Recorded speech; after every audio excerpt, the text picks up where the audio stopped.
और आखिरी सवाल, वाई बागी? ओह गॉड, ये बहुत अच्छा सवाल है। अगर आप इतने मीडियोकर थे कि यार एआई आपको रिप्लेस कर देगा, फिर तो आपका फ्यूचर नहीं था इंडस्ट्री में। बॉलीवुड की किस हीरोइन के साथ स्क्रीन पे रोमांस करना चाहोगे? बॉलीवुड की किस हीरोइन के साथ?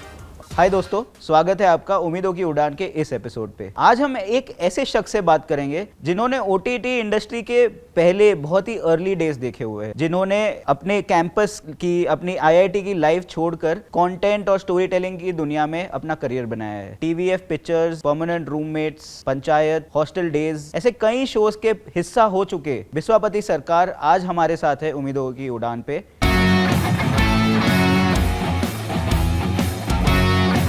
बिस्वापति Sarkar, thank you so much for being with us. Thank you for having me. Wonderful. So Biswa, शुरुआत से शुरू करते हैं। आप रूरकेला में बड़े हुए थे, वो टाइम कैसा था? क्या तब भी आप ऐसे सपने देखते थे कि आप राइटर, स्टोरी टेलर बनेंगे, या तभी आप सिर्फ आईआईटी के सपने देखते थे? नहीं, आई थिंक सपने तो राइटर बनने के ही देखता था, बट वो पता था कि ये सच नहीं होने वाले। तो मतलब बचपन से ही आई थिंक किताबें पढ़ने का बहुत शौक था और मूवीज का बहुत शौक था। कुछ किताबें बताइए जिन्होंने इम्पैक्ट किया आपको। बचपन में आप वही पढ़ते हो, एनिड ब्लाइटन, वही फेमस 5, एलिस इन वंडरलैंड, और उसी तरह की जो किताबें होती है जो बच्चे पढ़ते हैं। आई थिंक फेमस 5 बहुत पढ़ता था मैं, विच मतलब मूविंग ऑन टू दैट, फिर अगाथा क्रिस्टी, हरक्यूल पोयरो, वही सब टिपिकल शर्लॉक होम्स, यही सब जो, या फिर देन और एक बहुत बड़ा टाइम उस पर भी जाता था कॉमिक बुक्स पढ़ने में। और मैं ना ऐसा कुछ ऐसे छोटी स्टोरीज 5-6 पेज की लिखता रहता था, और मैं, पेरेंट्स ज़्यादा इंटरेस्टेड नहीं थे। हाँ, अच्छा वैसे वाला। एक आध दोस्त थे जो थोड़ा बहुत पढ़ते थे। तो मेरा एक फ्रेंड था जो कि काफ़ी किताबें पढ़ता था। आई थिंक आज भी कुछ भी वैसा होता है, मतलब I think we been friends for what 25-26 years now. तो आज भी कई बार कुछ भी पहला कुछ ऐसा मुझे चेक करना होता है तो I send it to him. और वो I think both of us discovered literature, cinema together. तो काफी वो बहुत काइंड ऑफ एक पार्टनर था। हाँ, तो वो एक बहुत मजा आया। बट हाँ, coming back to your question, तो लाइक आई थिंक राउरकेला या किसी भी स्मॉल टाउन में ना आपके पास 2 ही ऑप्शन होते हैं, इंजीनियर या डॉक्टर, या फिर आप कलंक हो फैमिली पे, ये तीसरा ऑप्शन है। तो आई थिंक वो तो था, और अनफॉर्चुनेटली मैं पढ़ाई में अच्छा था, अनफॉर्चुनेटली तो कोई अल्टरनेट करियर कभी कुछ सजेस्ट भी नहीं किया गया था। तो मुझे याद है तब इंटरनेट एक्सेस करने के लिए आपको साइबर कैफेज या ऐसे जाना पड़ता था। तो मुझे याद है जब मैं आईआईटी जेई के कुछ वो डाउनलोड करने जाता था, तो cyber cafe IIT JEE download करने जाते थे?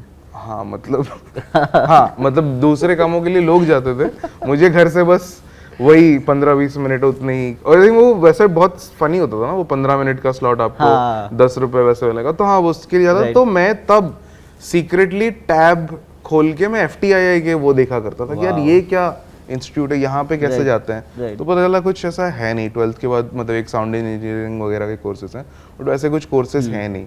तो वो काइंड ऑफ था कि अगर हुआ नहीं तो क्या वहाँ जा सकता हूँ। बट आई थिंक घर पे काफी क्लियर था कि यही करना है, और थैंकफुली चलो हो गया। इट वाज, और वैसा था कि आई थिंक वो पेरेंट्स का ज्यादा सपना था देन मेरा सपना। बट वो आपको रियलाइज भी नहीं होता कि कब उनका सपना आपको लग जाता है और आपको लगता है कि हाँ ये मुझे पूरा करना है। It was once I went into IIT, और उनका वो होता कि अब तो हो गया सेट, अब तो ये जॉब ले लेगा जो भी कर, बस शादी करवानी है इसकी, बाकी तो सब सही है। बट आई थिंक आईआईटी में जाके तब discovered world cinema, again books. I think Flipkart ने तब काफी चीप प्राइसेस में किताबें मतलब डिलीवर करना शुरू की थी। तो काफी वापस से मेरा आई थिंक वो एक फेज था 9th to 12th, तो सिर्फ फिजिक्स, मैथ्स, केमिस्ट्री यही पढ़ा। वापस से गॉट इनटू फिक्शन, और फिर यहाँ पे गॉट इनटू मूवीज, और वहाँ पे थिएटर करने लगा। तो जीतू भी था आईआईटी में, तो काफी उसके साथ भी प्लेस वगैरह किए। तो वहाँ पे काफी एक अच्छा नेटवर्क बन गया लोगों का जो काफी प्लेस करते थे। कुछ ऐसा याद है जो रियली मेमोरेबल था, जब बहुत किक मिली थी आईआईटी खड़गपुर में, जहाँ पे आपने स्टोरी टेलिंग या कोई परफॉर्मेंस या कुछ किया हो जो एकदम आपको दिमाग में आ गया हो कि यार व्हाट इफ मुझे ये सारी जिंदगी ये करने मिले? तो वहाँ पे ना बहुत वैसा कल्चर था कि जो लिखे हुए प्लेस होते थे बड़े राइटर्स के, कि बादल सरकार हो गया, जो भी जो फेमस प्लेस हैं उसी को करते थे। तो तब ना लिख के खुद का प्ले करने का कॉन्सेप्ट नहीं था। तो वो एक्चुअली मेरे एक सीनियर थे, मैंने बोला कि मुझे करना है। बोलते कि तो खुद से लिख के पूरा प्ले करेगा 1 घंटे का? मैंने बोला हाँ 1.5 घंटे का करना है, वैसे वाला कुछ। और मेरा वो था कि कंटेम्प्रेरी, मैं स्टेज पे देखता हूँ तो सब राजा महाराजा ऐसे ही बात कर रहे हैं, चरणदास चोर और वैसे वाले प्लेस होते हैं, और मतलब हम नॉर्मल लोगों की तरह बैठ के क्यों नहीं बात कर सकते? तो आपने क्या कॉन्सेप्ट सोचा था? तो यार वो बहुत ऐसा, वो एक्चुअली काफी जुवेनाइल वैसा फनी प्ले था। इट वाज अबाउट 3 लड़कियां जो कि एक पीजी में रहती हैं और उन्हीं के लाइफ के अराउंड था, और वो मतलब एक्चुअली काफी कह सकते हो मतलब सिचुएशनल कॉमेडी ही था, मतलब इट वाज अ सिटकॉम और वैसे वाला था। और अब व्हेन आई लुक तब बहुत किक मिली थी कि हाँ, और मतलब क्योंकि वो वैसे थे जोक्स थे, सिर्फ जोक्स थे, और मैंने पहली बार ऑडियंस को वैसा रिस्पॉन्ड करते हुए देखा कि लोग हंस रहे हैं। और आई थिंक कुछ 800 सीटर था, 800 या 900 सीटर था, और मुझे याद है लोग सीढ़ियों तक बैठे हुए थे। और क्या नाम है आईआईटी खड़गपुर के ऑडिटोरियम का? Netaji auditorium. I think 900 seater या 890 सीटर ऐसा कुछ है। तो एक नेताजी ऑडिटोरियम है और एक कालिदास ऑडिटोरियम है। आई थिंक हमने कालिदास में किया था, सेम कैपेसिटी है, कालिदास में किया था हमने। और वो एक पहले, और मुझे याद है मैं स्टेयर्स पे बैठा हुआ था, और मैं प्ले तो 1000 बार हमने रिहर्स किया हुआ है, तो लाइन भी याद है, सब कुछ याद है। तो मैं ऑडियंस को देख रहा था और मुझे वो फीलिंग कभी मैं भूल नहीं पाऊंगा कि अरे ये मुझे नहीं पता था कि I can influence people right in front, I could see them. और वो नोट्स भी आप ले रहे हो ना, आपको पता था कि ये जोक वर्क करेगा, और वो वर्क करता है। फिर कुछ आपको लगता है कि ये वर्क नहीं किया, क्यों नहीं किया, एंड देन 2-3 दिन बाद आपको रियलाइज होता है अच्छा maybe it should have been framed this way या वैसा। तो काफी वो थिएटर से एक्चुअली वो इंस्टेंट फीडबैक एक मिलता है जो कि किसी और मीडियम में नहीं मिल पाता। हाँ, एक चीज कहते हैं, या तो आप एक्सपीरियंसेस करो जिसकी वजह से आप अच्छे स्टोरी टेलर बनो, या आप स्टोरी टेलिंग क्राफ्ट सीखो। आज आप यहाँ पे बैठे हो, क्या आप आज भी वो टाइम में आईआईटी चुनेंगे या एफटीआई का ऑप्शन होता तो वो चुनते? नहीं, आई think it all worked out well in the end. मुझे लगता है कि वो उससे ना एक आईआईटी से एक वो भी होता है कि you get to meet people from all across India, from different regions who all been, मतलब एकेडमिकली गिफ्टेड तो है ही, बट आई थिंक एक ना एक बहुत नया सेंस ऑफ कॉन्फिडेंस मिलता है वहाँ जाके, क्योंकि आपको पता है कि आपके सीनियर जो वो सडनली किसी बड़ी कंपनी में चला गया, आपको बहुत यूनिक कैरेक्टर्स मिलता है। जैसे मेरा एक दोस्त था हॉस्टल में, तो वो एनिमे बहुत देखता था। तो उस वक्त क्या होता था कि जो भी जापानीज एनिमे आता था वो 1 हफ्ते बाद इंग्लिश में डब होके आता था। तो उस लड़के ने 1 महीने में जापानीज सीख ली, because he wanted to watch the anime जिस दिन वो रिलीज होता है। तो ऐसे आपको सडनली लगता है कि अरे ये पॉसिबल है, ये तो कुछ लोग स्टार्टअप्स पे काम कर रहे हैं already while you are there. तो वो सडनली बहुत वैसा लगता है कि अरे मैं कर सकता हूँ यार, अगर ये चीज कर रहा है तो मैं फिल्म्स अगर बनाना चाहता हूँ एज अ करियर, क्या मैं परसू कर सकता हूँ उस चीज को। तो सडनली एक फेथ आता है, और वो तो एक है डिग्री का वैल्यू कि आपको पता है कि 1-2 साल अगर कुछ नहीं वर्कआउट किया, I can always get back to a job. तो वो चीज़ है। आई थिंक आईआईटी एक और चीज़ करती है हमारे देश में कि जो बेस्ट स्टूडेंट्स होते हैं वो सिलेक्ट करती है वो, इरिस्पेक्टिव ऑफ उसका एप्टीट्यूड किसके लिए हो, क्रिएटिव एप्टीट्यूड हो, साइंटिफिक हो, मैथमेटिकल हो, जो भी हो, जिसके से आईआईटी में आते हैं। आई थिंक आईआईटी तो है ही। आई थिंक इंडिया में ना ये मुझे रियलाइज हुआ है कि एटलीस्ट हमारी जनरेशन या हमसे एक पहली जनरेशन भी ना 10+2+ इंजीनियरिंग बाय डिफॉल्ट है कि आपको उतना तो करना ही है। right. आप क्या बनना चाहते हो वाइल डूइंग इंजीनियरिंग आप फिगर आउट करते हो। बट आई थिंक वही जो प्राइवेट कंपनीज का जो बूम आया तो सारे पेरेंट्स ने डिसाइड कर लिया कि भाई सबको इंजीनियरिंग तो करानी है। आपके अराउंड लोग इंटरेस्टिंग चीज़ें कर रहे थे, पर लोगों को बहुत इंटरेस्टिंग सैलरीज भी मिल रही थी, बहुत मैसिव फंडिंग्स भी मिल रही थी। इस एनवायरनमेंट में to choose to become a story teller, to do something around content, कैसे खुद को कन्विंस किया? What were the first steps that you took towards that?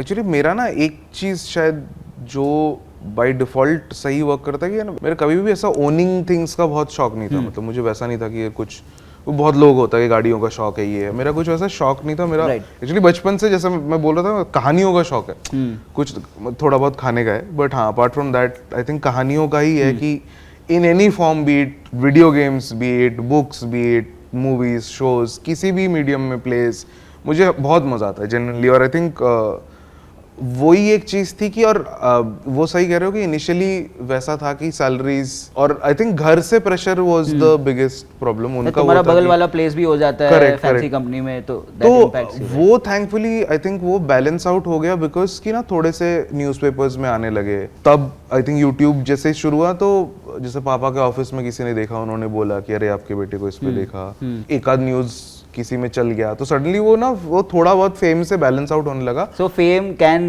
Balance out money to some extent, but I think 1-1.5 साल बाद थोड़ा financially भी secure होने लगा। और फिर मम्मी पापा आए एक बार, उन्होंने देखा घर वर कि उनको लगा सही तो है, ऐसा भी नहीं कुछ बहुत। और आई थिंक 2-3 साल में तो उनको रियलाइज हो गया, फिर उन्होंने पूछना भी बंद कर दिया कि, तो उनको रियलाइज हुआ कि हाँ फाइनेंशियली तो सॉर्टेड है।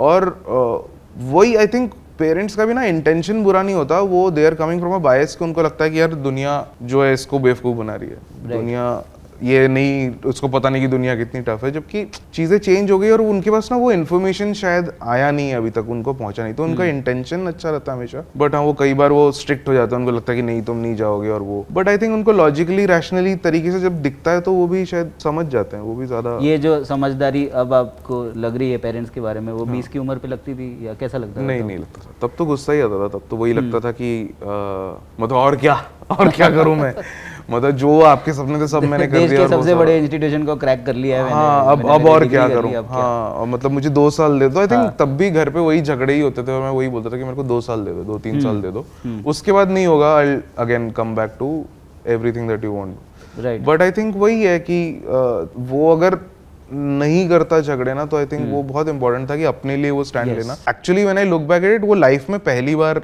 I think I did something for my self.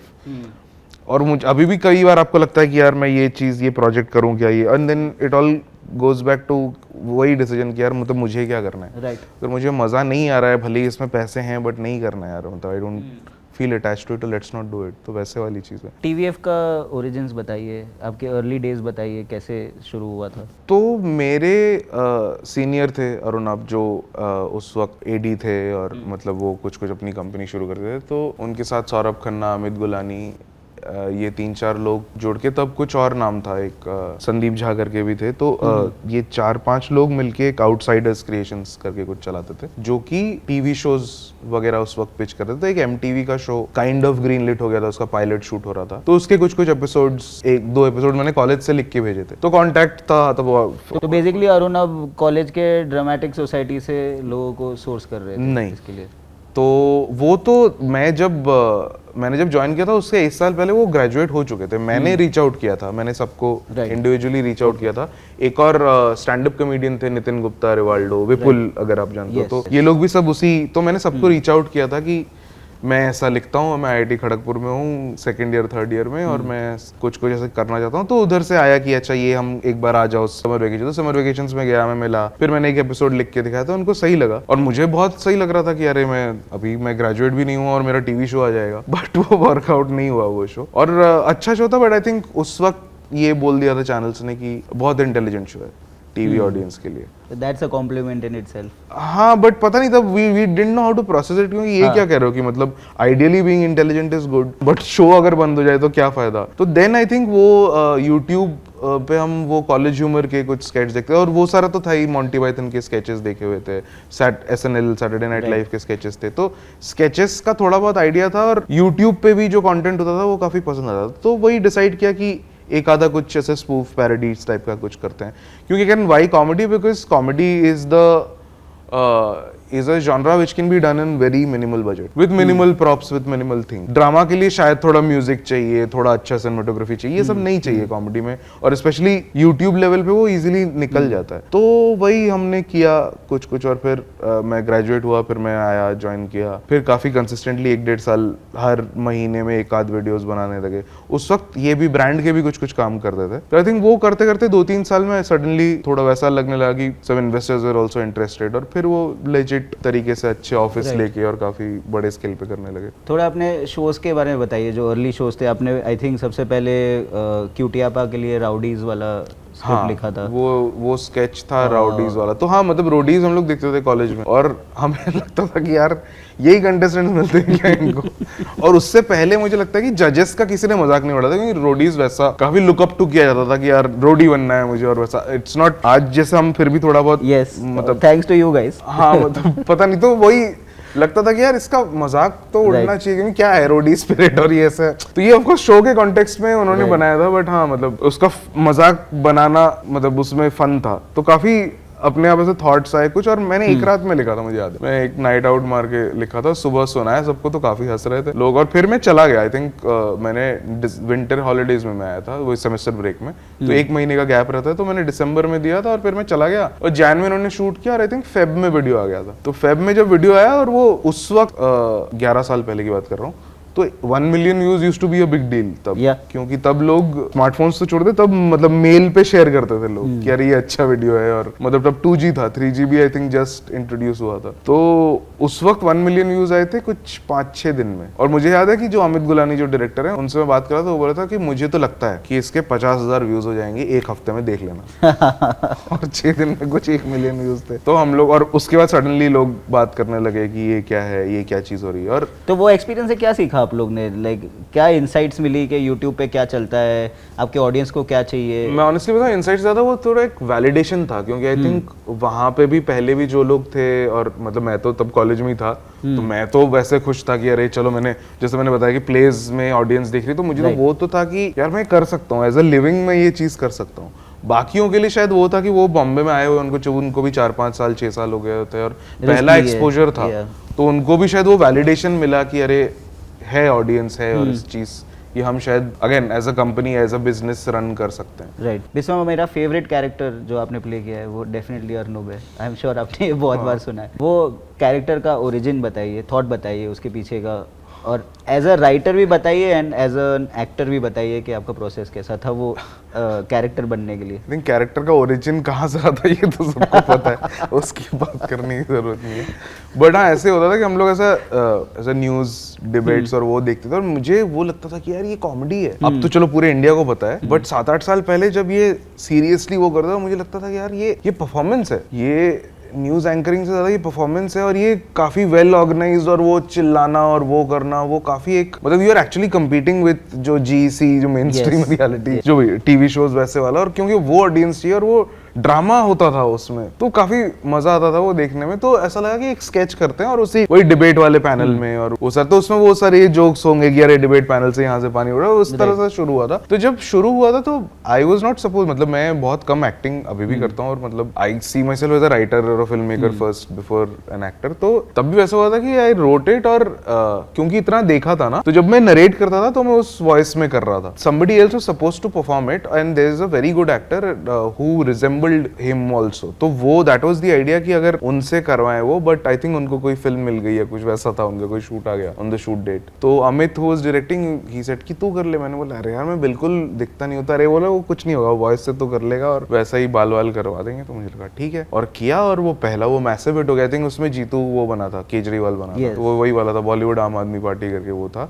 तो आई थिंक राइटिंग वाइज भी बहुत फन था, क्योंकि we were drawing parallels between मतलब द लेगेसी और generations in politics and in Bollywood. तो वो काफी वैसा आई थिंक कंटेंट वाइज भी काफी अप्रिशिएट हुआ, परफॉर्मेंस तो वो था। तो मैंने इनफैक्ट कुछ लोग मुझे वो बोले थे कि यार हमने आवाज सुनी और हमें लगा कि टीवी पे वो शो आ रहा है, और हमने देखा कि अरे ये क्या चल रहा है, ये तो कुछ और ही। और मुझे 2-3 लोगों ने ये बताया था कि मैंने आवाज सुनी और फिर मैं गया। तो वो कैरेक्टर फिर इतना फेमस हो गया, और उसके बाद आई थिंक कभी भी ऐसा करने की, कुछ प्रिपेयर करने की जरूरत नहीं पड़ी, क्योंकि आई थिंक वो आपको इतना पॉप कल्चर में ही इतना दिख जाता है वो। तो आपका इंस्पिरेशन के इवनिंग शोज आप देखते थे फिर उसके बाद? हाँ, मतलब आई थिंक जो पॉपुलर क्लिप्स थे वो देख के ही अपने आप आई थिंक कुछ ना कुछ अपने आप तब न्यूज में आता रहता। अभी तो फिलहाल फिर भी कम हो गया है, बट एट अ पॉइंट वो भी लगता था कि यार ये कैसे लोगों को नहीं समझ में आ रहा है, यार ये कॉमेडी है, ये कैसे, क्योंकि और मुझे वही लगता है कि न्यूज एंकर्स ना बहुत सेल्फ अवेयर होते हैं। मतलब मैं I am not singling anybody out, all news anchors जो कि इस तरह के डिबेट्स जानते हैं कि वो लोग क्या आप उनके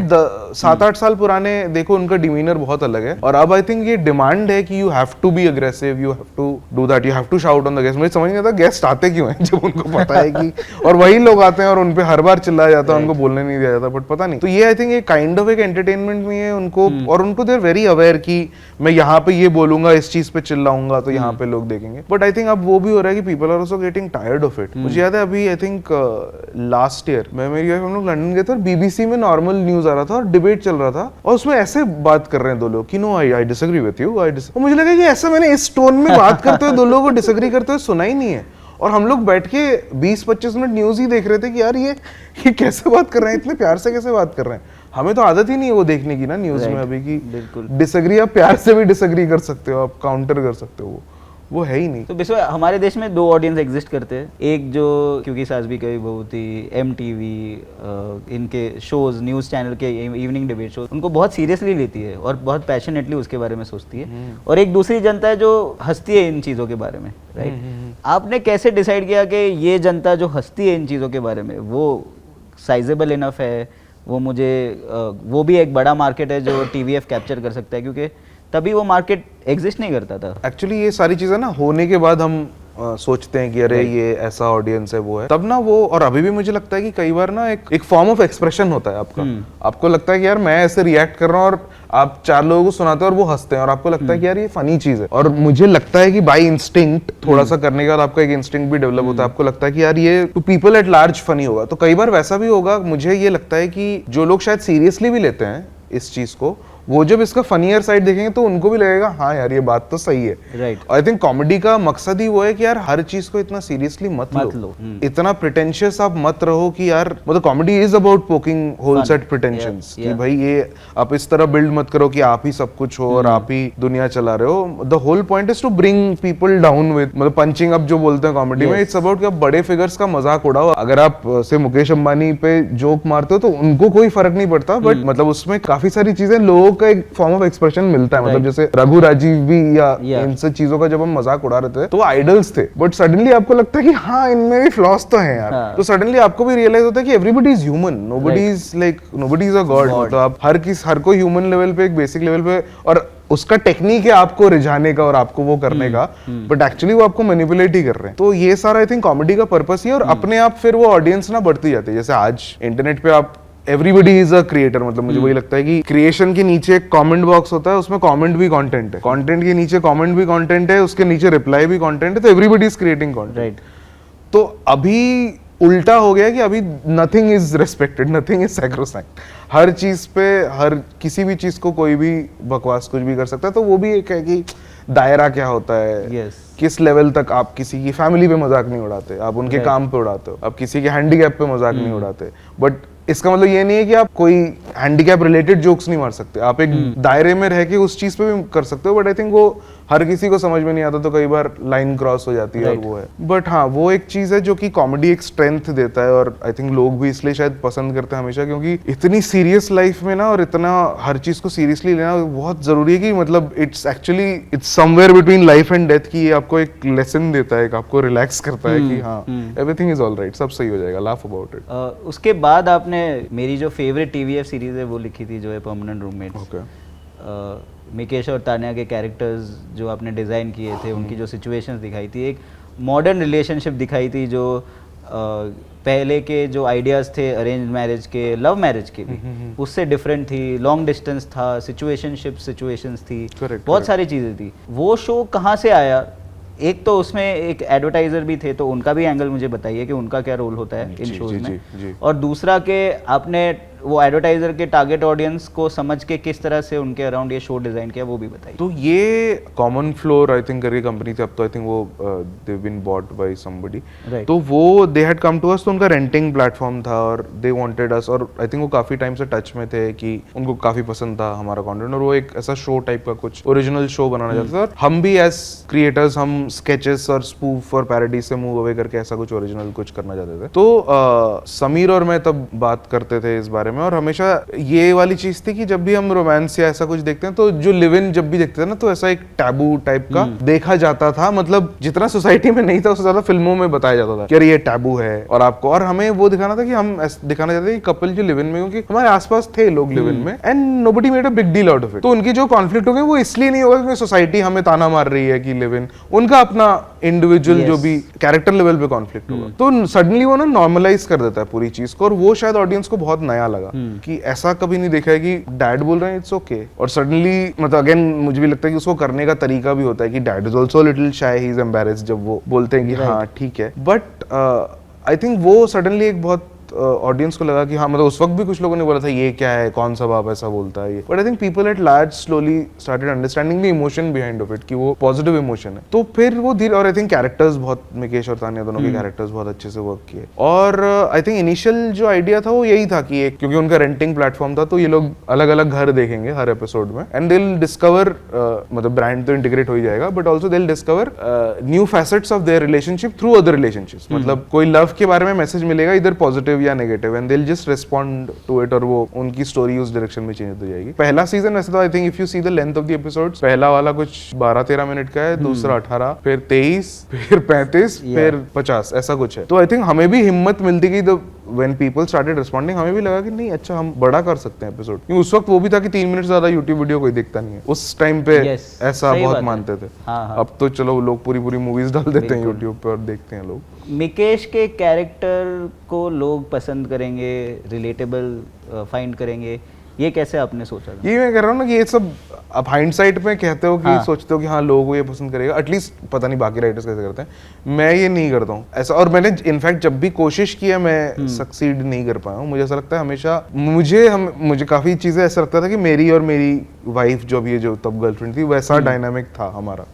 ऑफ कोर्स मैं इतना इडियट नहीं हूँ जितना है मिकेश ऐसा कैरेक्टर। वो तो आपकी वाइफ को पूछना हाँ, पड़ेगा। वो तो उनको पूछना पड़ेगा, उनको लगता है शायद उनके पीओवी से है वैसा। बट हाँ मतलब वो एक था डायनामिक, और मुझे लगता था कि ऐसा चीजें देखी नहीं गई है। यूजुअली वो ही हम माचो मैन देखते हैं, और मतलब तब भी वैसे वाला ही था। तो ऐसा कि a guy who is comfortable making jokes at himself, मतलब जोक्स एट हिज एक्सपेंस, तो वो बहुत मजेदार था वो चीज देखना। और आई थिंक सुमीत का बहुत बड़ा हाथ है उस कैरेक्टर के पीछे। I think lot of nuances that he brought into the character, जो एक बार उनको परफॉर्म करने के बाद रियलाइज हो, ओ अच्छा इसको इस डायरेक्शन में ले जाते हैं ना, तो वो फिर काफी एक अच्छा बैलेंस बन गया between what was written and what he perform. तो वो बहुत एक सिनर्जी थी। And because I think Sumeet को भी ना उससे पहले इस टाइप के रोल्स में देखा नहीं था, तो एक बहुत सडनली ऐसा फ्रेश पर्सपेक्टिव कि इतना लंबा चौड़ा आदमी है बट ऐसा इस तरह की बातें करता है, तो बहुत एक यूनिक मिक्स होता है उस चीज का। एंड आई थिंक जब हम ऑडिशन भी कर रहे थे टेस्ट, से बहुत लोगों को नहीं किया था, but the moment Nidhi Singh and Sumeet was interacting, they were meeting for the first time, और उनके साथ जैसे एक बार हमने सीन किया और लगा कि कुछ तो एक बहुत यूनिक सी केमिस्ट्री है दोनों के बीच में, कि ये दोनों कैसे प्यार कर सकते हैं एक दूसरे से। तो बहुत इंटरेस्टिंग लगा, और वो बहुत स्क्रीन पे भी बहुत अच्छे से वर्क करता है। इसी टाइम पे जैसे जैसे आपके ये शोज आते गए, आपके लिए आपकी यूट्यूब गेम अच्छी होना बहुत ज़रूरी था, बिकॉज अभी ब्रांड्स आप पे मनी स्पेंड कर रहे हैं, उनको एक मिनिमम रीच की, एक मिनिमम ऑडियंस रिटेंशन की एक्सपेक्टेशन होगी। तो as a writer, as a creator, आप कैसे यूट्यूब को समझने की आपने कोशिश की, और जब आप यूट्यूब के लिए लिख रहे हैं तो क्या चीज़ें डिफरेंट होती है कंपेयर टू अगर आप टीवी के लिए लिख रहे होते हो? तो एक्चुअली मेरे लिए तो उल्टा था, क्योंकि मैंने तो यूट्यूब के लिए हमेशा लिखा था। यस। इनफैक्ट मेरे लिए जब ये long form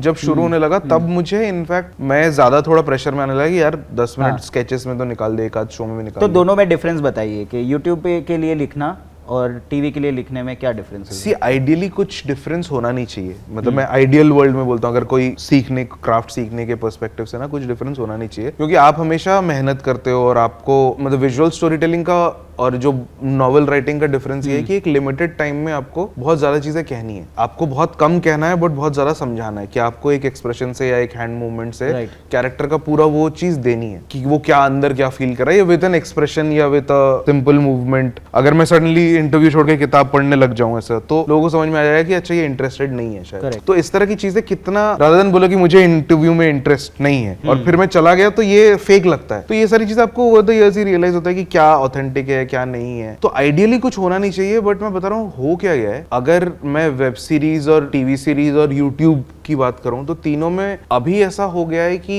YouTube kind of एक जो भी कोई भी क्रिएटर्स हैं, उनका लाइफस्टाइल काइंड ऑफ वो हो गया कि वो एज अ हीरो खुद को देख रहे हैं, और वो उसी के लिए कुछ लिखते हैं, और सारे पंच लाइन्स उन्हीं के पास हैं, और जो भी एक दो लोग हैं, तो ना वो कभी भी बैलेंस, वो काइंड ऑफ एक सेल्फ सर्विस वाला वो चीज लगती है मुझे, जितना मैंने देखा है। सब बहुत एक्टिवली देखता नहीं हूँ, बट मुझे वो काइंड ऑफ वही लगता है कि वो अपने लिए ही कुछ चीज क्रिएट कर रहे हैं, वैसे वाला हो जाता है। और वेब सीरीज तो चलो आई थिंक एटलीस्ट अब तक कुछ जगह थोड़ा बहुत अच्छा काम हो रहा है। आई थिंक कुछ वेब सीरीज बताइए जो आपके हिसाब से बहुत अच्छे थे। Family man, made in heaven मुझे काफी पसंद है। सेक्रेड गेम्स का पहला सीजन मुझे काफी सही लगा था। सेक्रेड गेम्स में हमेशा लोग पहला सीजन बाय डिफॉल्ट बोल देते हैं, हाँ मतलब कुछ शोज जैसे वेस्टवर्ल्ड एक मुझे वैसा एग्जांपल लगता है कि ड्रास्टिक डिफरेंस है from the first season and then. और मुझे याद है कि मैं सेकंड सीजन मैंने अचानक बीच में बंद कर दिया कि मेरे लिए वर्क ही नहीं कर रहा है। तो ऐसा होता है कई बार शोज में, आप एक बहुत क्रूशियल गलती कर लेते हो and you wander into a territory, और अब समझ में ही नहीं आ रहा कि शायद राइटर्स रूम में बहुत सही वर्क कर रहा होगा वो, बट वैसे अदरवाइज वर्क नहीं करता है। और आई थिंक जो कमिंग बैक टू वही टीवी सीरीज तो एकदम अलग ही है वो। आई थिंक बहुत साल पहले पहले से ही वो एस्टैब्लिश हो गया कि कुछ शोज ही हैं जो ढंग से वो कर पाते हैं, बाकी तो वो मतलब वो उसको छपाई बोलते हैं, तो वो प्रिंटिंग ही है कि वो लिख के कर रहे हैं। कुछ शोज हैं शायद जो थोड़ा बहुत ट्राई कर रहे हैं कुछ अलग करने का और जो शायद सक्सीड भी करते हैं। एट लार्ज तो आई डोंट थिंक कुछ बहुत ऐसा एक्साइटिंग कंटेंट है, एटलीस्ट फॉर यंगस्टर्स। जो पुरानी ऑडियंस है जो शायद जुड़ी हुई है टीवी से, वो लोग को शायद कुछ देखने को मिले, बट ऐसा for youngsters I don't see a lot of ऐसा कुछ aspirational TV content apart from कुछ शायद रियलिटी शोज वगैरह थोड़ा बहुत देखते होंगे लोग। आई डोंट थिंक कोई देखता है। Okay, let's start the rapid fire now. Yes. Biswa, first question is acting या writing? राइटिंग ऑफ कोर्स, मैं पहले भी बता ही चुका हूँ of course. Favorite genre of writing? Favourite genre and the toughest genre I think comedy. मतलब जब ऐसा ड्रामा, तब जब थोड़ा सा ऐसा इजियर काम करने का मन है, मतलब थोड़ा सा लाइट काम करने का मन है तो ड्रामा के लिए आपको बजट्स बड़े मिलेंगे। हाँ, अब थैंकफुली वो होने लगा है, तो अब वो चीज की थोड़ा सा हैवी ड्यूटी ड्रामा ट्राई कर सकते हैं। बट जो नॉर्मल सीन्स है जिसमें जोक का प्रेशर नहीं होता, वो बेस्ट सीन्स, इजियर सीन, वो इजियर सीन्स है एनी डे। ओके, बॉलीवुड की किस हीरोइन के साथ स्क्रीन पे रोमांस करना चाहोगे? बॉलीवुड की किस हीरोइन के साथ? अच्छा, बॉलीवुड नहीं, हॉलीवुड भी इंक्लूडेड। अब बॉलीवुड पे रोमांस तो ऐसा मेरी पर्सनालिटी का पार्ट नहीं है, but I would love to work with say Meryl Streep या जूलिया रॉबर्ट्स या टीना फे। एक्चुअली हाँ, ये तीनों ऑल टाइम फेवरेट्स है। बॉलीवुड में अगर वैसे देखो तो यार मुझे लाइफ में एक बार तब्बू के साथ काम करना है। मुझे लगता है कि तब्बू, विद्या बालन, ये अलग, मतलब ऑलरेडी अलग लीग में जा चुके ऑलरेडी हैं, बट मुझे लगता है कि अलग कुछ बहुत यूनिक कराया जा सकता है उनके साथ। ओके, अगर आपको तब्बू के लिए कैरेक्टर लिखना हो, ओके, तो क्या लिखोगे आप? आई थिंक एक, मतलब मुझे वैसे रोल्स में मुझे लगता है कि वो बहुत अच्छा करेंगी। काइंड ऑफ जो थोड़ा बहुत अंधाधुन में एक एस्पेक्ट था उसका, अगर सनसेट बुलेवार्ड देखी है आपने, हाँ, तो सनसेट बुलेवार्ड में वाला जो कैरेक्टर है मुझे लगता है कि वैसा कुछ वाला हाँ, जो उस जो काइंड ऑफ थोड़ा बहुत हमने मकबूल में भी देखा था, चीज अबाउट टू ब्रेक डाउन और वो वाला, तो वो हालांकि it was just a small part of the film, but I think doing a whole film where she is on that edge, वो परफॉर्मेंस अलग। जैसे फॉर एग्जांपल जो मतलब नॉट राइट नाउ बट से 10-15 इयर्स फ्रॉम नाउ जो Anthony Hopkins ने father में किया था, वैसा कुछ मेरे ख्याल से वो बहुत सही कर सकती हैं। आगे बढ़ते हैं, पंचायत या पिक्चर्स? मेरे पिक्चर्स ऑफ कोर्स, ये लिखा था मैंने तो मेरे लिए वो हमेशा पिक्चर्स। आपका फेवरेट राइटर कौन है?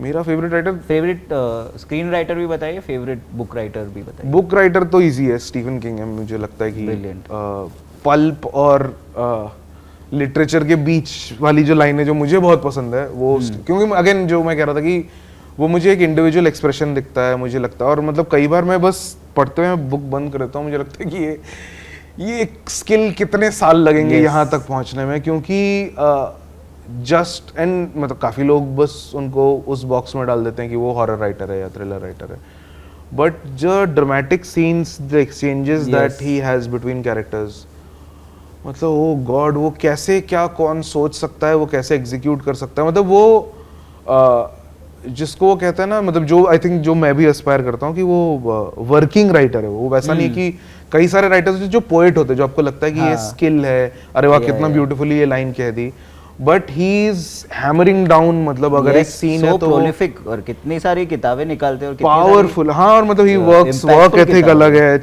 6 पेज हर दिन का लिखना, और मतलब द फैक्ट कि 4 किताबें कोई साल में लिख रहा है इस एज में, तो वो अमेजिंग है। कौन सी उनकी किताब अडेप्ट करना चाहोगे फॉर वेब सीरीज या?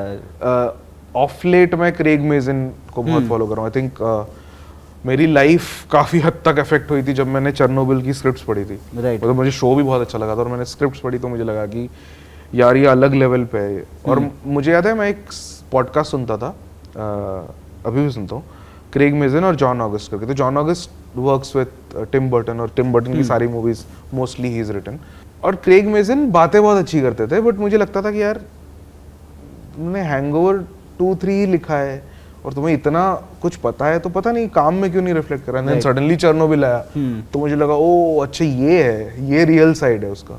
And then he also says the same thing कि Chernobyl was the easiest thing I have written, कि हैंगओवर 2-3 हाँ इज द स्ट्रगल, क्योंकि वो सिर्फ वो नहीं है ना कि it's apart from the characters and plot, आपको एक जोक का प्रेशर लेके चलना है कि हर 30 सेकंड 1 मिनट में हंसी आनी चाहिए। Right. Is there a role that you think you would have done a better job at? Every role यार, मतलब मैं आपके लिखे हुए रोल में ऐसा लगता है या दूसरों के लिखे हुए anything roles that I perform, मुझे देख के बस मुझे तो बस गलतियां ही दिखती हैं कि यार ये क्यों किया यार, यहाँ पे ये हाँ। कर देता है यार। तो हाँ। Even if it's a 30 second add, मुझे लगता है कि यार ये एंड में ये बेटर कर सकता था ये एक्सप्रेशन हाँ। में, या कई बार आपको लगता है कि मैंने किया तो उसने गलत टेक लिया, वो भी लगता है कई बार। केवल गलत वाला वर्जन ले लिया हाँ, बट आई थिंक उनका भी रीजन होगा कि टाइमिंग बिठाना है, एड्स Right. वगैरह में तो टाइमिंग का Right. बहुत वो रहता है। मेरा। राइट। परफॉर्मेंसेस तो आई थिंक सीरीज वगैरह में हमेशा वही लगता है कि मतलब आई एम हाँ। Not proud of any performance वैसे वाला। इज देयर अ मूवी और a show that you feel I wish I had written this, कि मैंने लिखा होता ये तो? मूवी और शो काफ़ी कुछ ऐसा तो लगता है, जैसे आई थिंक जो एपिक्स जो है, जैसे मुझे लगान बहुत वैसा लगता है कि यार काश ऐसा मैं कर पाऊँ कुछ लाइफ टाइम में, या एक आई थिंक मेरे हिसाब से जो मैंने पिछले 20 साल में जो 20-22 साल में जो 2000 के बाद जो मेरे 3 ऐसे इंडियन मूवीज है जो मुझे लगता है कि यार ये क्या अलग लेवल पे है, तो वो एक लगान है, एक सायराट है, और एक आड़ू कलम करके एक धनुष की फिल्म है जिसके लिए one the national award. And I remember I think Kolaveri had come out and he one the national award for this. और काफी लोग बोल रहे थे कि कुछ तमिलियन मेरे फ्रेंड्स ही थे, वो बोलते कह रहे you know him only because of Kolaveri, watch his films, और वो मुझे लगा हाँ ठीक है। And I remember being blown away by that movie कि ये क्या फिल्म है यार, एंड द परफॉर्मेंस, वो क्या परफॉर्मेंस है। और मतलब आई थिंक जो भी हमने हिंदी में भी देखा है, जो उनकी पॉपुलर फिल्म्स उसके बाद भी जो हुई है commercial, they don't capture the मतलब किस लेवल ऑफ। मैंने उसके बाद आई वेंट बैक और I watched his previous film with the director, it's called पोल्ला द वन करके फिल्म है। अगेन वो फिल्म मुझे लगता है कि बहुत अच्छे से हिंदी में बन सकती है, और उसमें कुछ कुछ सीन्स जो बहुत ऑर्डिनरी सीन्स हैं, उसमें जो एक्सप्रेशंस देते हैं मुझे लगता है कि यार ये क्या है। जैसे हम लोग अभी, सॉरी डाइग्रेसिंग, बट एक इम्पोर्टेंट चीज है जो इंस्टिंक्ट और स्किल की बात है। विक्रम एक फिल्म आई थी अभी कमल हसन की, उसमें इंटरवल में वो आई थिंक रिवील होता है कि स्पॉइलर अलर्ट कि विक्रम मरानी है, विक्रम जिंदा है और कमल हसन है। And there is a shot जबकि वो बाइक घुमाते हैं और उसमें गाना चलता है विक्रम और इंटरवल आएगा, तो उसमें Kamal Haasan literally is doing this, he is riding a bike and he is doing this, और वो इतना स्टाइलिश लगता है, इतना स्टाइलिश लगता है कि यार ये क्या कर रहे हैं यार। और मेरे दिमाग में ही नहीं आया होता कि अगर कोई किसी ने बोला कि यार आपका हीरो शॉट है तो मैं ये चीज करूं, और उस बंदे ने वो पुल। और मुझे लगता है कि आपको शायद एक सर्टेन नंबर ऑफ इयर्स या डिकेड्स देने पड़ेंगे, तब आपको वो सेंस होगा कि हाँ ये चीज हीरोइक लगेगी, इस म्यूजिक पे ऐसे जाऊंगा मैं तो हीरोइक लगेगी। तब तक तुम बस कॉपी कर रहे हो कि हाँ ये हीरोइक ऐसे होता है तो मैं ये हीरोइक इस तरह से डालूंगा, फिर तुम डिफाइन करोगे ये हीरोइक क्या है। हाँ, और मतलब वो फील आती है आपको यार कि ये क्या है, ये क्या, और वो बहुत ही यूनिक सा एक्सप्रेशन है और वो क्या कर रहे हैं वो। और आखिरी सवाल, वाई बागी? ओह गॉड, ये बहुत अच्छा सवाल है। बिकॉज उन्होंने ऑडिशन नहीं लिया मेरा, उन्होंने कहा कि आप आ जाओ, और मुझे लगा, और actually we had just finished pictures, और मुझे लगा कि यार मुझे फिल्म सेट देखना है कि कैसे काम होता है, तो यही मैं इसी बागी की बात कर रहा हूँ। तो मैं डे 1-2 में बहुत नर्वस था, राइट, कि कैसे क्या होगा, और फिर मुझे लगा अरे मैं दिखूंगा ही नहीं फिल्म में तो ठीक है, might as well have fun. तो काफी मजा आया, काफी वैसे तो अच्छा एक्सपीरियंस था, राइट, मतलब शूटिंग इट, और मतलब आई एम हैप्पी विद, मतलब I knew what the film is going to be, और वैसे ही आया वो चीज। हाँ, केरला में शूट किया हमने, मजा आया काफी, तो वही था। नाइस। आप फ्यूचर ऐसे 10-15 साल के बाद ये कंटेंट की दुनिया कैसी होगी, कभी सोचते हो कि कैसी होगी? अभी एआई भी आ गया है, चैट जीपीटी इतना सारा काम करने लगा है, मिड जर्नी कुछ कर रहा है, हाँ, उसका मतलब क्या इम्पैक्ट होगा, प्लस ऑडियंस का टेस्ट किस तरह से इवॉल्व होगा, उसके बारे में क्या सोचा है आपने? एक्चुअली मैं जैसा सोचा नहीं है 10-15 साल बाद की क्या है, और मतलब मैं जब भी सोचता हूँ उस डायरेक्शन में मुझे वही लगता है कि ये मेरा काम है नहीं।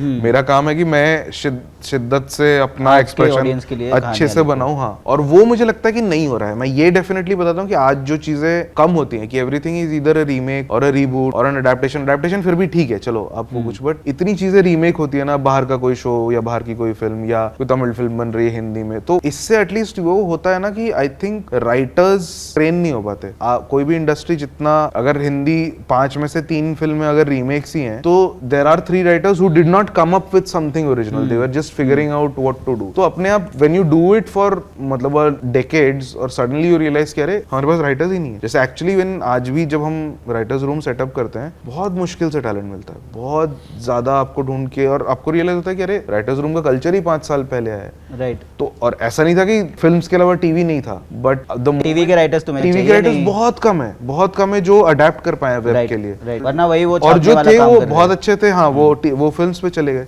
और तो ना जो भी है वो बहुत यंग है, वो सीख रहे हैं. तो it's very difficult to find talent that way. तो वो आई थिंक अभी भी मुझे वही लग रहा है कि एटलीस्ट अगर जैसा अभी वापस से ऐसा फील हो रहा है कि वेब सीरीज भी थोड़ा सा टीवी वाले डायरेक्शन में जा रहा है कि हर हफ्ते 5 शोज हैं और मतलब आई थिंक मंथ में एक आएगा जो वॉचेबल होता है. तो वो भी वॉल्यूम वाला गेम हो गया है कि जितने ज्यादा एपिसोड्स बनाओ और वो करो. और तो आई होप ऐसा ना हो. आई होप अगले 2-3 साल में चीजें बेहतर हो और वो अगर वैसे वाले राइटर्स ग्रो हुए तो आई थिंक 10-15 साल में बहुत ज्यादा चीजें सही हो सकती है. एआई के बारे में मुझे तो हमेशा लगता है कि वो हेल्प ही करेगा राइटर्स को. मुझे लगता है कि मैं एआई को वैसे यूज करता हूँ कि कोई फेक ब्रांड्स के नाम बनाने हो या फॉर एग्जांपल मेल्स लिखने हो, फॉर्मल मेल्स, तो मैं डेफिनेटली उसको यूज करता हूँ. या सिनॉप्सिस बनाने में, उसको रिफ्रेस करने में काफी यूजफुल होता है. तो मैं तो हमेशा उसको वैसे देख रहा हूँ कि एक टूल होगा which will enable writers. It will not. Right. मतलब I don't think कि उनकी जॉब चली जाएगी. हाँ. उनको एक इंटर्न मिल जाएगा. और मुझे वो लगता है कि अगर आप इतने मीडियोकर थे कि यार एआई आपको रिप्लेस कर देगा फिर तो आपका फ्यूचर नहीं था इंडस्ट्री में. जैसे फॉर एग्जांपल मैं एक सिंपल एग्जांपल दे रहा हूँ कि for example we were shooting a scene अभी जिसमें कि ऐसा टीचर्स डे पे मतलब सामने कुछ सीन चल रहा है और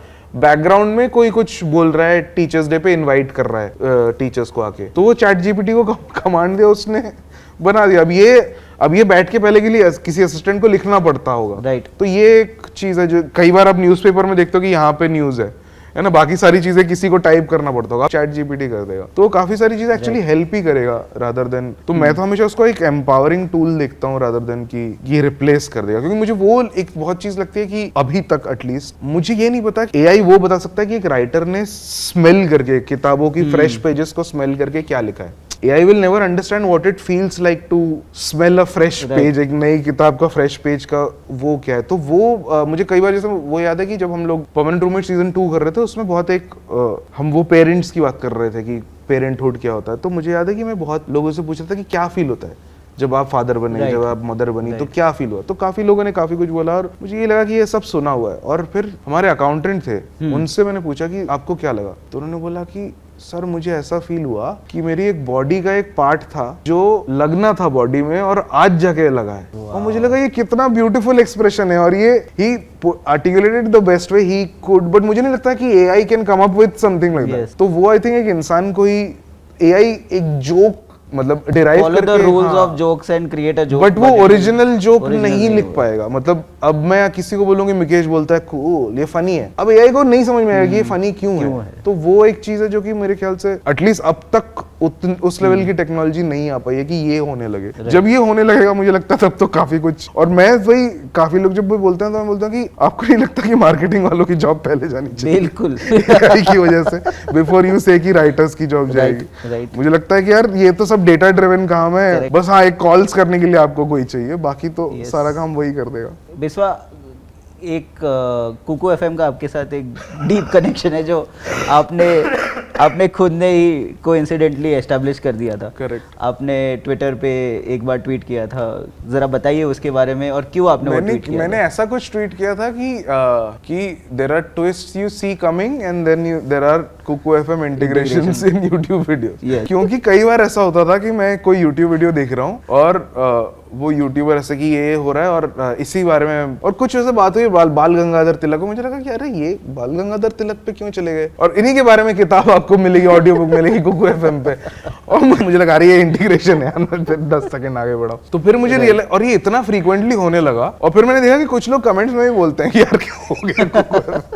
and then I found out कि हाँ मतलब एक टाइम पे बहुत सारे अभी भी कर रहे हैं, काफी सारे यूट्यूबर्स वो कर रहे थे. तो एक चीज जो डेफिनेटली वो है कि मैंने सडनली सुना कुकू एफएम के बारे में और मतलब बहुत वॉल्यूम में भी सुना. मतलब आज भी कल की बात है, मैं वाइफ को बोला था कि ऐसा कुकू एफएम का कुछ है. ये कहाँ सुना है मैंने बोला यूट्यूब वीडियो में. हाँ मैंने यूट्यूब वीडियो में सुना है. इस शो पे मैं आपको इनवाइट करना चाहता हूँ. बहुत क्लियरली मैं कहना चाहता हूँ कि we would love for you to write a show for us on Kuku FM. I'll be आप very जो happy ऑडियंस to, को हाँ। समझते हो उसी ऑडियंस को हम भी सर्व करते हैं, और एक अलग चैलेंज होगा आपके लिए ऑडियो लिखना। और I'm sure, हाँ। मतलब आप देश के one of the foremost comedy writers हो। I will go to that extent and say Thank you so request you much, to come and create something with I'll us. be happy to explore an opportunity here. Thank you so much. Wonderful wonderful. तू beer है, ये line आपने लिखी थी? या हाँ, ज़रा बताइए पिक्चर्स के बारे में, वो लाइन के बारे में बताइए। तू बियर है के बाद भी कुछ एक शब्द है जो हम ले नहीं सकते। हाँ, But इसलिए हाँ। मैंने तू बियर है स्टॉप कर दिया। वही मुझे लगा कि इसमें कुछ क्या प्रॉब्लम है इस लाइन में, बट हाँ नहीं करेक्ट है। तो वो राइट आफ्टर परमानेंट रूममेट्स चीज वैसा कर रहे थे। आई थिंक ये अरुणाब और अमित ऑलरेडी काम कर रहे थे एक शो पे, पिक्चर्स पे। आई थिंक उन्होंने एक ड्राफ्ट भी लिखा था, तो उसमें कुछ कुछ चीजें बदलनी थी वैसे वाला। तो फिर then I came on board, और तो हम लोग it started off with a scene जहाँ पे हम लोग वही सोच रहे थे कि यार नवीन बहुत ऐसा गलिबल है, तो उसको कोई कुछ बोलता है तो वो जाके किसी और को समझाता है। तो हम लोग वही सोच रहे थे कि व्हाट इफ बार में किसी चीज से वो कुछ करे और सेम चीज वो कॉफी शॉप में करने जाए और नहीं हो। तो ऐसे ही मैंने एक लाइन बोल दी। तब मैं अमित के घर में था, तो मैं और अमित बैठे हुए थे, तो मैंने बोला कि यार ऐसा कुछ बोले तो तू बियर है, और फिर ऐसा कुछ बियर वाली चीज पे बताया। तो और फिर वो मैंने बोला कि यार वो कॉफी से करेगा, वो खत्म नहीं हो पाएगा, तो फनी लगेगा। तो that was the germ of it कि हाँ मतलब एक्चुअली तू कॉफी है से ही थॉट आया था कि तू बियर है। और फिर of course that kind of while writing we discovered कि oh what if this is the theme of the show, right. कि तू बियर है। और जितना लेम वो साउंड करता है उतना लेम है नहीं, कुछ है इसमें डीप चीज है जो कि ऐसे ही मतलब जो पहले फन लगता है, but when you think about it आपको लगता है हाँ ओके इट्स नाइस। तो वो काफी सिंपल भाषा में और काफी यूथ वाली भाषा में हम वो चीज कह रहे थे। तो पिक्चर्स तो पहले ये लाइन आई या एडवर्टाइजर है? एडवर्टाइजर नहीं, पहले तो एक्चुअली एडवर्टाइजर था और उसको सोच के दिमाग में नहीं लिखा था, बट इतना सही फिट आ गया तो उनको हमने कहा कि नहीं आपको सोच के लिखा है बिल्कुल। बट हाँ आई थिंक वो सारी चीज थी, and I think it also the brand was one of the funnest to work with. काफी चिल्ड आउट थे और उनको वैसा था कि इन योर फेस कुछ नहीं करना, ये बहुत ही ब्यूटीफुल है, ये काफी है हमारे लिए, इतना सही है। तो वो चीज हो गई क्रैक। और आई थिंक एक्सपीरियंस वैसा था कि हमने पहले 2 एपिसोड्स लिखे, फिर ऑनलाइन गया तो एक बहुत फिनोमिनल रिस्पॉन्स आया उस पर। तो ऑलरेडी 3-4 लिखते हुए प्रेशर था, 3-4 और बड़े हिट्स हो गए वैसे वाला। तो फिनाले एक्चुअली शो हिट हो चुका था तब हम फिनाले लिख रहे थे। तो बहुत ही मुश्किल था, मतलब बहुत वैसा बहुत ज़्यादा बर्डन लेके लिखा था वो, बट थैंकफुली वो डिलीवर कर पाया। स्टार्टअप फाउंडर्स के ऊपर शो बनाना है, ये क्यों सोचा? तो एक्चुअली अभी जितना उसको रेवोल्यूशनरी, या इनफैक्ट अभी जो पूरा जो भी द वे यू सेड की टीवीएफ में वो वेब सीरीज या वो, तो तब हम लोग ना वैसे चीज उसको वैसे देखते नहीं थे। हमारे लिए ये था कि यार वी हैव टू सस्टेन, और ये एक वर्ल्ड है जो हमें समझ में आ रही है। ऑफ कोर्स वो शायद थोड़ा बहुत था कुछ लोगों में फ्रस्ट्रेशन कि अरे मेन स्ट्रीम हमें एक्नॉलेज क्यों नहीं कर रहा है, वो सारा था। बट मेरे अंदर वैसा नहीं था, मतलब कोई बोलता था तो मुझे भी लगता था हाँ करना चाहिए, बट मैं बहुत खुश था। ऑर्गेनिकली ऐसा कुछ नहीं था, ऐसा नहीं था। तो मैं बहुत खुश था। आप स्टोरीज लिख रहे थे जो आपको रिलेटेबल लग रही थी, जो आपने एक्सपीरियंस किया। और मुझे वही लग रहा था यार, मैं 4-5 साल पहले कॉलेज में यही तो चाहता था यार कि millions crores of people are watching जो मैं लिख रहा हूँ। और मतलब यूट्यूब के साथ स्पेसिफिकली, और आज तो चलो हर प्लेटफॉर्म में वो सोशल मीडिया में पावर है, बट उस वक्त वो लगता था कि यार मैंने ये चीज़ मंडे को लिखी, हमने फ्राइडे को शूट की, और नेक्स्ट फ्राइडे में 2 मिलियन लोगों ने देख लिया इसको, 20 लाख लोगों ने देख लिया। मैं इसको वैसे सोचता कि मैं ऑडिटोरियम में जो आपको कर रहा था 1000 लोग भी हों, ऐसे 200 ऑडिटोरियम, ऐसा 2 मिलियन मतलब तो ऐसे 2000 ऑडिटोरियम भर गया यार, इतने सारे लोगों ने देख लिया ये। और ये तो मैं किसी और तरीके से अचीव ही नहीं कर पाता। मैं वही सोचता था कि हम लोग वो भी देखते थे कि फुटफॉल्स कितने आते हैं थिएटर्स में, और हमें सडनली रियलाइज होता कि यार ये शोज एक्चुअली लोग जो आज suddenly Bollywood is waking up and realising यार ये लोग थिएटर में नहीं जा रहे हैं। ये हमें 2015-16 से लग रहा था यार कि अगर आज ये 2 करोड़ लोग या 2 मिलियन लोग देख रहे हैं ये, तो ऑफकोर्स 2.5-3 करोड़ लोग देखेंगे इसको पहले दिन, आज से 10 साल बाद। और वही हो रहा है। और इट्स नॉट लाइक जो आज भी, सॉरी मतलब थोड़ा डाइग्रेस कर रहा हूँ, बट आज जो पूरा डिस्कशन हो रहा है कि लोग थिएटर्स में क्यों नहीं जा रहे, क्योंकि मुझे एक जो कॉमन पॉइंट है जो मुझे लगता है कहीं भी कोई नहीं रेस करता है, क्योंकि पहले ऑप्शन नहीं था। पहले एंटरटेनमेंट मतलब था, 70s में एंटरटेनमेंट मतलब था कि चलो सिर्फ थिएटर जाना है। 90s में चलो वो भी था कि थोड़ा बहुत टीवी था, बट टीवी का भी एक बहुत बड़ा रिस्ट्रिक्शन है कि केबल कनेक्शन होना चाहिए। केबल कनेक्शन है, और मेरा शो 9 बजे आएगा तो मेरे को 9 बजे ही बैठ के देखना है। अगर मैं 9 बजे फ्री नहीं हूँ तो मैं नहीं देख सकता। कट टू 2023, आजकल यूट्यूब वगैरह वेब सीरीज तो छोड़ दो, हर कोई क्रिएटर है यार। मतलब मैं आज एक रील बना के अभी अपलोड कर दूंगा, तो आज भी यहाँ से फ्री होके राइट, लोग अभी भी बैठ के शूट के दौरान कुछ लोग रील्स देख सकते हैं बिल्कुल। कि रील्स, अभी मैं रील्स देख रहा हूँ कि मेरा 5 मिनट का एंटरटेनमेंट हो गया। तो ये ऑप्शन ही नहीं था पहले ना, तो ऑफ कोर्स गिरेंगे नंबर्स, ऑफ कोर्स आपको रीइन्वेंट करना पड़ेगा बिजनेस। एक बहुत सिंपल तरीका था, वे आई लुक एट इट, मैं जब ऐसे पुराने, आप कोई पुराने, अगर आप स्मॉल टाउन से हैं और आपको अपने थिएटर्स याद हैं जो सिंगल स्क्रीन थिएटर्स हैं, they are designed like how theatres for stages are designed. Yes, कि एक बालकनी है, एक विंग है, वो है, और suddenly multiplexes are also change. Of course वो सिविल इंजीनियरिंग से चेंज कर रहे हैं, बट वो भी इंजीनियरिंग में चेंज है कि अरे ये प्ले नहीं है कि आपको ऊपर बिठाना है, सबको एक लेवल पे बिठाओ, 5 स्क्रीन करो, आप ज्यादा फिल्म्स दिखा पाओगे। तो ये एक बिजनेस में एक चेंज आया, सडनली फिर मल्टीप्लेक्सेस टुक ओवर। तो ऐसे ही आपको you will have to find a way to lower the cost, क्योंकि अब लोग उस वॉल्यूम में नहीं आएंगे अनलेस टॉम क्रूज की फिल्म है, या अगर अनलेस एवेंजर्स है, कुछ वैसा है, तभी लोग जाएंगे। और ऐसा हर हफ्ते नहीं जा रहा है कोई, स्पेशली जब ये प्राइस पे आप टिकट्स दे रहे हो। तो अब आप एक्चुअली ओटीटी की दुनिया के लिए क्रिएट करते हो। हाँ, रेगुलरली आप जो बनाते हो वो ओटीटी प्लेटफॉर्म्स पे जाते हैं, तो ये दुनिया कैसी लगती है as a creative person, also as a consumer? तो एज एन ऑडियंस तो आई थिंक हम सब या हमारी जनरेशन पहले से ही लैपटॉप्स और फोन्स पे और टेलीविजन पे कंटेंट देखती है। तो मैं वही बोल रहा था कि हमारी पूरी generation, anybody who is even 40, less than 40 today, they have watched more films on their devices, on televisions या फोन्स या laptops, than on in theatres. Right. तो वो जो एक सैक्रोसैंक्ट मीडियम आप मानते थे कि थिएटर में एक्सपीरियंस है, वो सबके लिए ट्रू नहीं है। अंदाज अपना अपना किसी ने थिएटर में नहीं देखी होगी, बिल्कुल। और वो फिर भी वर्क करती है, आज भी हर किसी के लिए वर्क करती है। मतलब आई डोंट थिंक हमारी जनरेशन में कोई था जब शोले, बट शोले आज भी देखो तो वर्क करती है, टीवी पे भी वर्क करेगी। तो मुझे कई बार वही लगता है कि एज अ मीडियम वो उससे ज्यादा इंपॉर्टेंट वही होता है कि स्टोरी क्या है, या किस, मतलब क्या किस कॉन्टेक्स्ट में वो कह रहे हैं।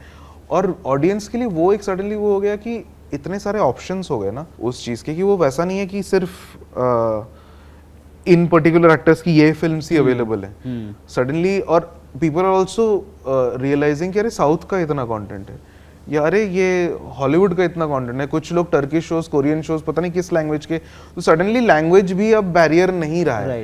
We are also discovering artist from across the globe, artist from across India, और वो एक रिस्पेक्ट अपने आप आ जाता है। मतलब आज अगर साउथ के स्टार्स हिंदी फिल्म्स में काम कर रहे हैं और वो बड़ी हिट्स हो रही हैं, तो उसका रीजन यही है कि विद टीवी या with OTT people have discovered this, मतलब वाइड रेंज ऑफ आर्टिस्ट। और आई थिंक एक जो कंजम्पशन का वो जो बिंज वाला मॉडल है जी, वो एक सडनली हुआ है कि अब मुझे किसी का इंतजार नहीं करना है, मुझे किसी चीज का वेट नहीं करना अब कोई नहीं डिसाइड करेगा कि मैं कब देखूंगा, मुझे अगर देखना है 6 एपिसोड मैं अभी देख तो मैं देख सकता हूं। बिल्कुल बिल्कुल। और वो एक बहुत आई थिंक एम्पावरिंग है कि एज यूजर, जैसे मैं कह रहा था कि पहले मुझे 9 बजे का वेट नहीं करना, मुझे आज ही देखना है तो मैं आज ही देख सकता हूँ। तो वो एक चीज एज अ यूजर बहुत फायदा है। एज अ क्रिएटिव पर्सन मुझे वही लगता है कि लाइक आई सेड कि I have not known any other world, मैं इसी वर्ल्ड से बिलोंग करता हूँ। तो मुझे एक्चुअली जब मैं जब वैसी बातें सुनता हूँ ना कि अरे वो मुझे लॉन्च करने वाला है, मुझे बहुत अजीब लगता है कि भाई तो रील बना दे अपना और हो जाना लॉन्च हो गया। तो ये बहुत ऐसा मुझे एक्चुअली ओल्ड स्कूल वाली चीज थोड़ा सा मुश्किल होती है समझना। जैसे मुझे अभी भी लगता है कि कुछ लोग वेट करते हैं फॉर द अपॉर्चुनिटी कि अरे मुझे राइट प्रोडक्शन मिलेगा या राइट वो मिलेगा, मुझे बैनर मिलेगा। हाँ, मुझे वही लगता है कि यार अगर आप क्रिएटर हो, चलो एक्टर्स के लिए मैं वो समझता हूँ कि आपको एक तरीके से शायद एक परसेप्शन बनेगा। अगर आप एक राइटर हो, फिल्म मेकर हो, यार सारे इक्विपमेंट्स चीप है यार, आपके एक्टर दोस्तों को बुलाओ, एक स्क्रिप्ट लिखो और डाल दो यूट्यूब पे, देखो क्या रिस्पॉन्स है। शॉर्ट फिल्म बनाओ तो सही। मुझे वही लगता है कि या तो अगेन एक वो स्कूल है जो सिर्फ अरे चलो रील बनाओ, फेम चाहिए वो, और एक दूसरा स्कूल है कि अरे वील वेट फॉर, हमें वो प्रेस्टीज चाहिए। मुझे लगता है कि वो जिसे हम स्किल कह लो या हिंदी में वो करो घिसाई, कि अगर आप कारपेंटर हो तो आपको भाई लकड़ी उठा के काटना पड़ेगा तभी आप सीखोगे। अगर आप राइटर हो, फिल्म मेकर हो, तो भाई शूट करो, आप बनाओ, आप लिखो। वो स्किल जब तक पॉलिश नहीं होगा तब तक, और वही सब कुछ है, चाहे कोई कितना भी बोले, मतलब वो चीज है जो कि आपको लेना ही पड़ेगा। मैं कितनी सारी कहानियां सुनता हूँ कि राइटर्स की या एक्टर्स की ऑन सेट, और मतलब आपको सडनली रियलाइज होता है कि क्या डिफरेंस है स्किल में ना, बड़े एक्टर्स की क्या स्किल में क्या डिफरेंस होता है। और वो चीज शायद बहुत मतलब वो तपस्या ही है एक तरीके से ना, बिल्कुल। और वो आप डिनाई करके आपको शायद शॉर्टकट मिल जाएंगे, आप वो चीज़ अचीव कर सकते हो और उसमें कोई बुराई नहीं है, बट वो फिर सस्टेनिंग नहीं हो पाएगा अगर आप वो एक्सपेक्ट कर रहे हो कि आप 2-3 साल आपने वो कुछ बना लिया और फिर अपने आप सारी चीज़ें वर्कआउट हो जाएगी, नहीं मतलब। और मतलब ऐसे हैं लोग जो मेहनत कर, फॉर एग्जांपल अगर हम बड़े यूट्यूब स्टार्स की बात करें, से फॉर एग्जांपल भुवन हो गया या प्राजक्ता हो गई, right, they are all grinding, they are working very hard. उसके बाद वो ओटीटी में भी दे आर काइंड ऑफ, उनका एक सेकंड बर्थ है, ये वापस से वो लोग फाइट मार रहे हैं। और शाहरुख खान का इंटरव्यू करने में कैसा लगा? अरे बहुत मजा आया। तो आई थिंक ही वाज, तो initially we were given a slot at 9:30 10 in the morning. सबसे पहले तो he was shooting, like I think वो प्रमोशंस थे उनकी मूवीज के, तो शुरू हमसे कर रहे थे और फिर एक एक करके बाकी लोगों कर रहे थे, एंड देन वो लेट हो गए एज यूजुअल। तो देन हमारा स्लॉट एकदम एंड ऑफ द डे में कर दिया, कह रहे तो जो सुबह के 10 बजे थे अब वो हो रहा है रात के 9:30-10 बजे। तो मैं काफ़ी फ्रस्ट्रेटेड था यार, और मैंने पूरा ऑफ कोर्स मैंने कॉस्ट्यूम वगैरह उतार के मैं वेट ही कर रहा था कि यार, और आप जा भी नहीं सकते क्योंकि वो बोल रहे थे कि पहले भी हो सकता है, राइट। तो थोड़ा फ्रस्ट्रेशन था और मेरे को वही लग रहा था यार कि मैं अच्छे से करना है यार काम। और and then Shahrukh Khan walked in, और the moment Shahrukh Khan walks in सब भूल जाते हो आप, है ना।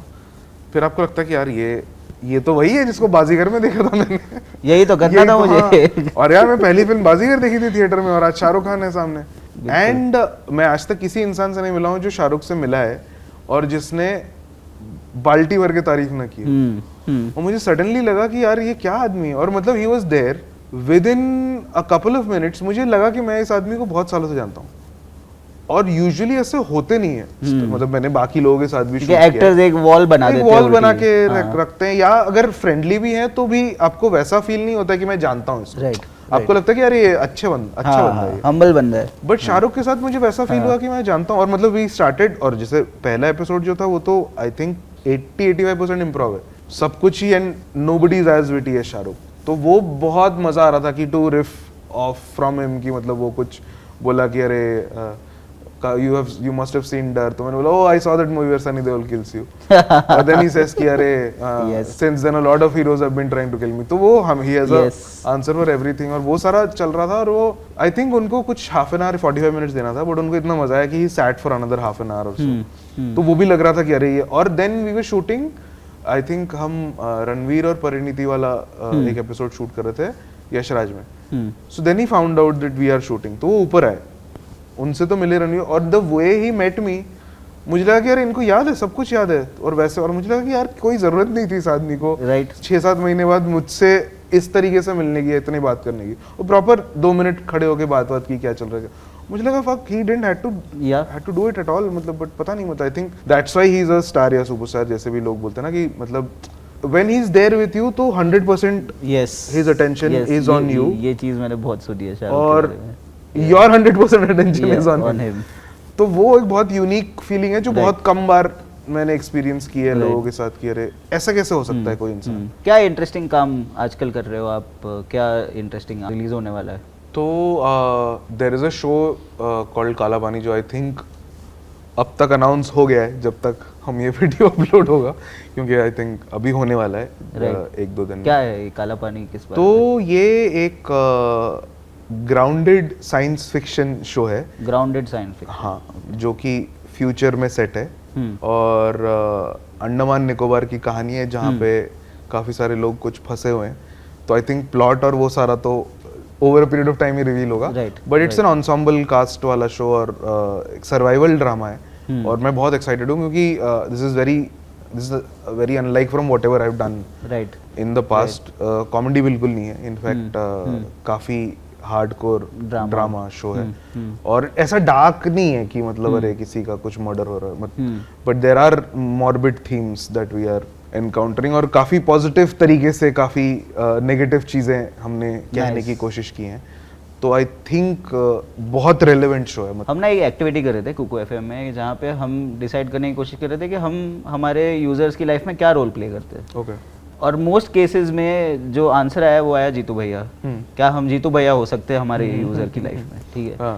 अब जीतू भैया जो आपके दोस्त है, जो आपके बैचमेट रहे, उनके साथ आपने काफ़ी काम किया है, उनके साथ आपने पिक्चर्स भी बनाई है, कोटा फैक्ट्री वाली टीम में भी आप थे, और अब पंचायत में भी उनका जो कैरेक्टर है वो बहुत ही उस तरह का कैरेक्टर है जिसको जो अगर किसी की लाइफ में तुम वो रोल प्ले कर सको, और जिस तरह से जीतू भैया रोल प्ले करते हैं वो बहुत ब्यूटीफुल होता है। तो ज़रा उसके बारे में बताइए, जीतू भैया के बारे में बताइए और पंचायत के बारे में बताइए।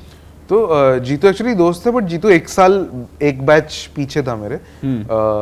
तो जीतू और पर्सनली, पहले मैं पर्सनली बताता हूँ फिर कैरेक्टर्स पे बारे में बताता हूँ। तो पर्सनली तो आई थिंक मैं बहुत अलग नहीं देखता खुद से, क्योंकि काइंड ऑफ हम लोग सिमिलर टाइम पे ही घुसे थे।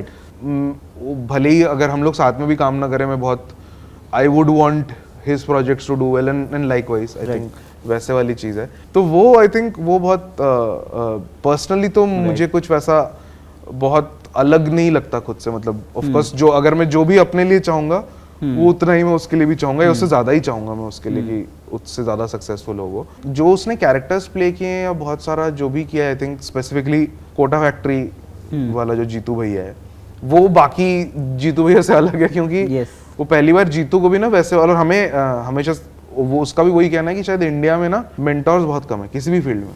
तो ना सडनली अगर कोई बंदा आपको वैसा दिख रहा है जो कि आपको ट्रेन कर रहा है, आपको मदद करने की कोशिश कर रहा है, वो अपने आप अट्रैक्टिव। आप तारे ज़मीं पर में आमिर खान का कैरेक्टर देख लो, जो भी कभी भी अच्छे टीचर्स हमको दिखते हैं ना, कि वो रियलिटी में इतने रेयर होते हैं बट बहुत रेयर होते हैं। तो सडनली जिंदगी भर में एक मिल गया तो भी बड़ी बात, बहुत बड़ी बात है, और उसकी आप उसको मरते दम तक याद रखो। राइट।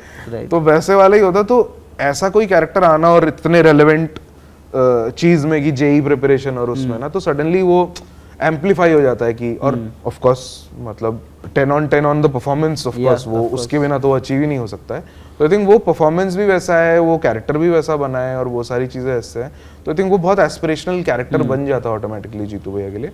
और आई थिंक एक जो क्विंटेसेंशियली जीतू के साथ जो हुआ था, जो काफी लोगों ने कहा भी है कि अरे ये अमोल पालेकर है वेब वर्ल्ड का, तो वो है जो कि आई थिंक उसको भी टैग पसंद नहीं, मुझे भी नहीं पसंद है, बट हाँ मतलब कहीं ना कहीं वो एक है कि because he also played a lot of roles in those initial series जहाँ पे वो एक कॉमन मैन था, कॉमन मैन बेचारा विक्टिम का काइंड ऑफ अ थिंग था। और फिर कोटा फैक्ट्री में वो चेंज हो गया, कोटा फैक्ट्री में वो चेंज हुआ। पंचायत में भी अगेन वही वाला है, क्योंकि नया एस्पेक्ट है फिर, क्योंकि पंचायत में ना वो हमारा पीओवी कैरेक्टर है, क्योंकि हम शहरों से भी नहीं है, तो भी छोटे शहरों से हैं, राइट, गाँव से बहुत अलग है वो। तो वैसा कोई इंसान जाता है वहां पे और उसके पर्सपेक्टिव से हम गाँव वालों को देखते हैं, तो अपने आप एंटरटेनिंग और एंडियरिंग वो अपने आप बन जाता है। थैंक यू सो मच आज हमें टाइम देने के लिए, बहुत मजा आया आपसे बातें करके स्टोरीज के बारे में। बिल्कुल बिल्कुल। थैंक्स बिस्वा। Thank you.